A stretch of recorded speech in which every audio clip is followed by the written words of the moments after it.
Welcome to the Fearful Fright series, where we will be reading with our favorite green ghoul, Grimmer. Now sit back and enjoy this twisted tale. Today our story is called The Other Side of the Rainbow.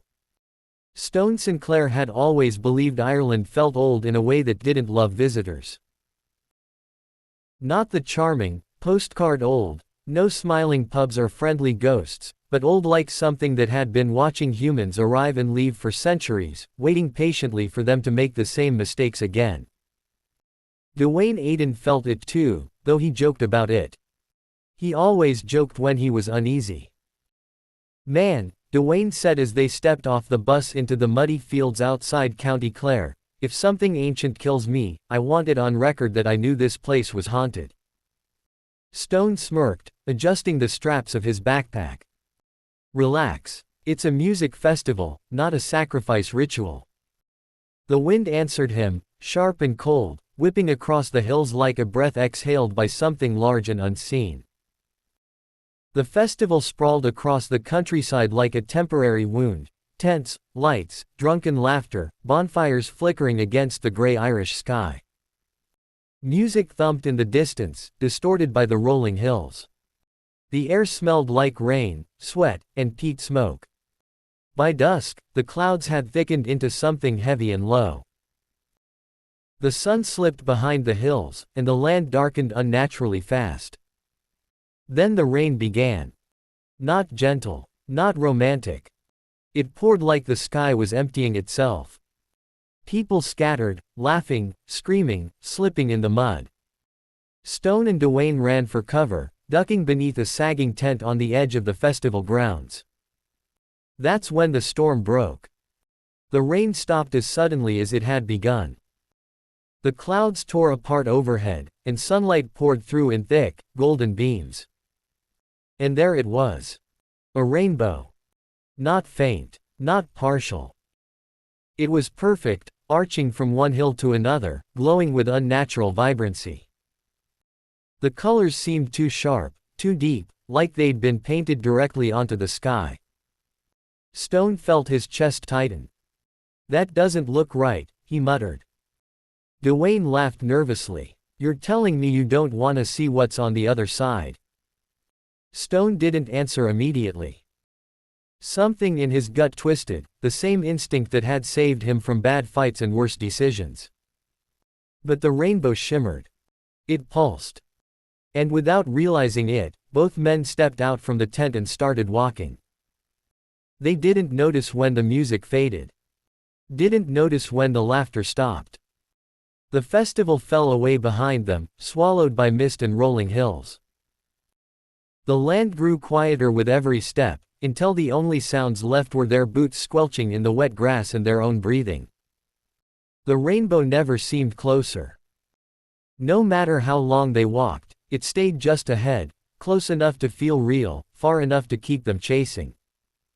"This is dumb," Dwayne said, though his voice shook. "We've been walking for, like, an hour." Stone checked his phone. No signal, no time. The screen was black. "Dwayne," he said slowly, "I don't think we're where we're supposed to be." The hills around them had changed. They were steeper now, crowded with jagged stones and twisted trees whose branches clawed at the sky. Moss coated everything, thick, wet, and dark, like rot. The air smelled metallic. Then Stone heard it. Laughter. Not loud, not joyful. It was thin and rasping, like breath dragged across broken glass. "Did you hear that?" Stone whispered. Dwayne nodded. "Please tell me that's just someone messing with us." The laughter came again, closer. From behind them. They turned. Something stood between the stones. It was small, no taller than a child. Its body was bent wrong, joints twisted as if it had been folded and unfolded too many times. Its skin was gray-green and stretched tight over sharp bones. And its eyes. Too large. Too bright. Gold, like molten coins. "Well, lads," it crooned, voice thick with amusement. "You've come a long way." Stone couldn't move. Dwayne found his voice. Look, man, we don't want trouble. We were just. The creature's grin split its face wide, revealing teeth like rusted nails. Oh, I know why you're here. The ground shifted. More shapes emerged from the mist. Dozens of them, crawling, standing, hanging from trees. All watching, all smiling.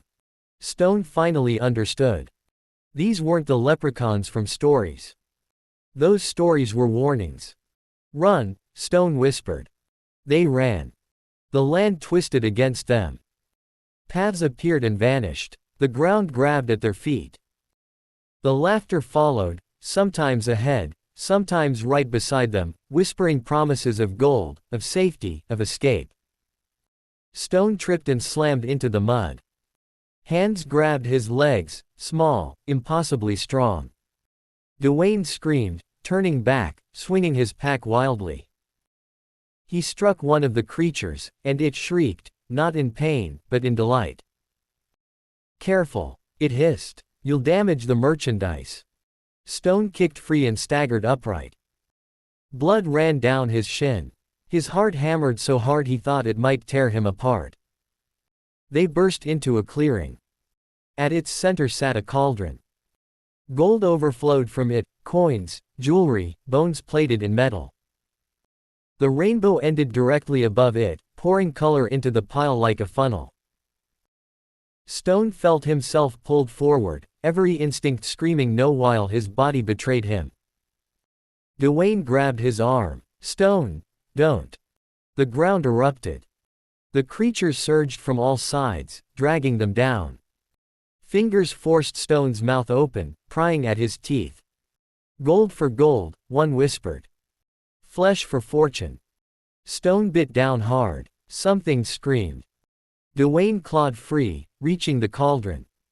In desperation, he kicked it over. The gold spilled. And screamed.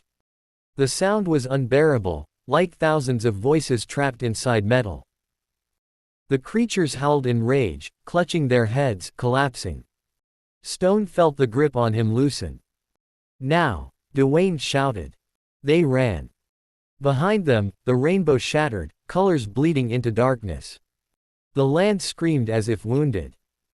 They didn't stop running until they collapsed, hard, onto wet grass. Music thumped. Laughter echoed. The festival lights flickered overhead. People stepped around them, annoyed, drunk, oblivious.